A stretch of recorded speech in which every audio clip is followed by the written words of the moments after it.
सबको ओम, सबको प्रणाम। आप सभी को मेरे इस चैनल पर स्वागत है। आज मैं पुनः यूजीसी के विषय पर कुछ कहना चाहता हूं। मैं बार बार इस पर क्यों बात करना चाहता हूं? क्योंकि यह एक ऐसा विषय है जिस पर अगर समाधान न ढूंढा जाए तो आने वाला कल में जिस गति से हम भारत को आगे ले जा रहे हैं वह गति में अवरोध पैदा हो जाएगा।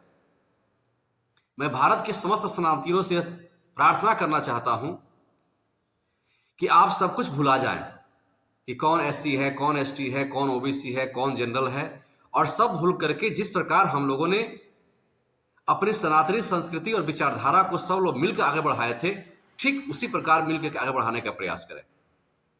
एक बात मैं और कहना चाहता हूं,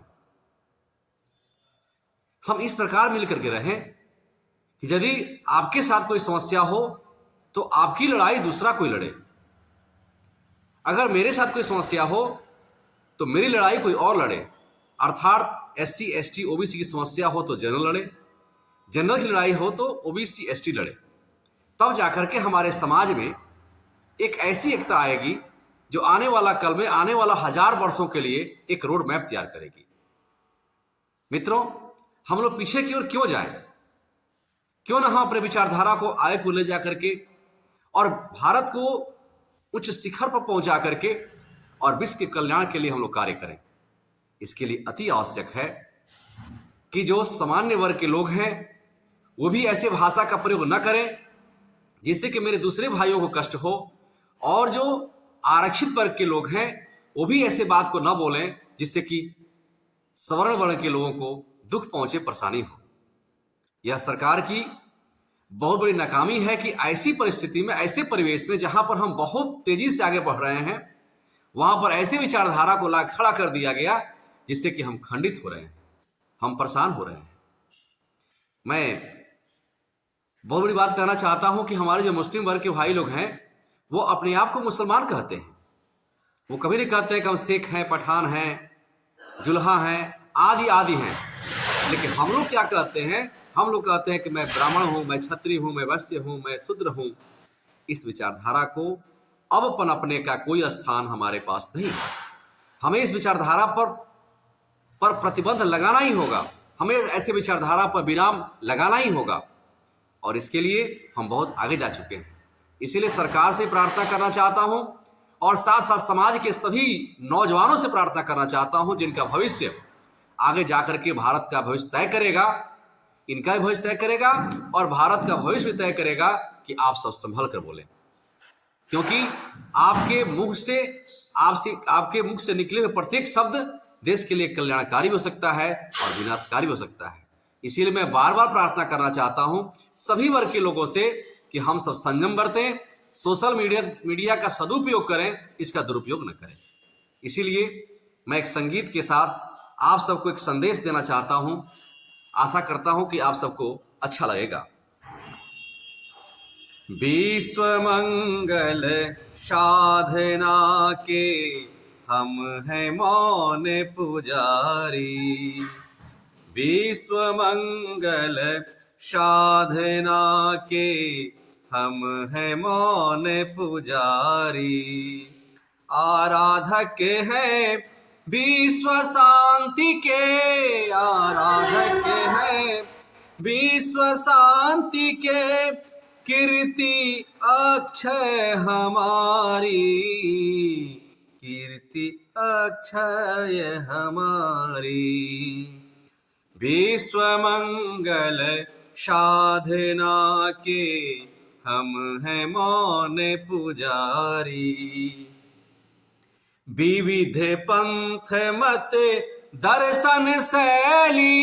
इसी बात में कहना चाहता हूं आप लोगों से कि ध्यान से सुने आप लोग कि क्या हम क्या हैं।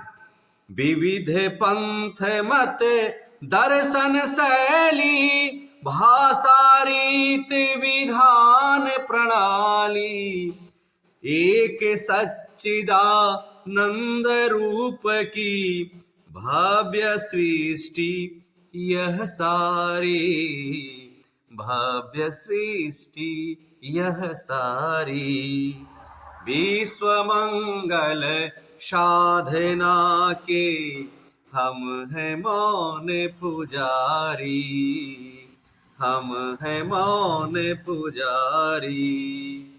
अर्थ काम के पीछे सब नर भाग रहे हैं अंधे होकर, अर्थ काम के पीछे सब नर भाग रहे हैं अंधे होकर, योग शक्ति से दूर करेंगे, योग शक्ति से दूर करेंगे विकृति स्वेच्छाचारी, विकृति स्वेच्छाचारी। विश्व मंगल साधना के हम हैं मौन पुजारी। बहुत ही विषम परिस्थिति में मैं इस संगीत को स्वर दे रहा हूं।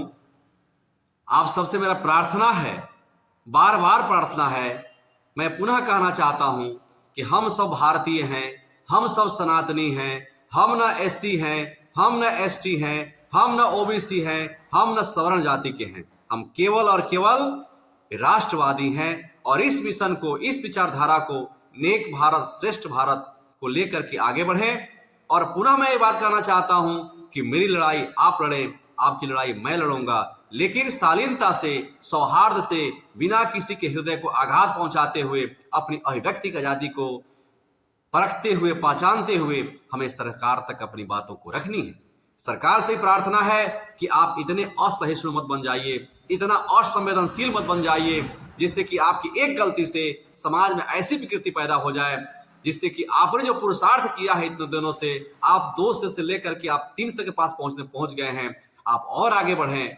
हम सबका, आप सबको आशीर्वाद भी है, आपके नेताओं को आशीर्वाद भी है, लेकिन ध्यान रहे समाज में किसी वर्ग के साथ अन्याय ना हो। अगर अन्याय होगा तो जो विधाता है, जो सबका प्रिय है, जो जिस विधाता ने आप सबको चुनाव किया है, एक प्रधानमंत्री के रूप में, एक एमपी के रूप में, एक मंत्री के रूप में, फिर वो विधाता बहुत कष्ट जाएगा, बहुत दुखी होगा। और तब क्या होगा, आने वाला कल में जो हम सोच रहे हैं, जो करना चाहते हैं, वो नहीं कर पाएंगे। इसीलिए सरकार और प्रजा, सारे बंधुओं से पुनः मैं करबद्ध प्रार्थना करना चाहता हूं कि आइए हम सब मिलकर के भारत को उस ऊंचाई तक पहुंचाएं जिस ऊंचाई को प्राप्त करने के लिए कभी हमारे मनीषियों ने त्याग किया था, तपस्या किया था। स्वामी विवेकानंद ने तपस्या किया था, दयानंद सरस्वती ने तपस्या किया था, हमारे चंद्रशेखर आजाद ने तपस्या की थी।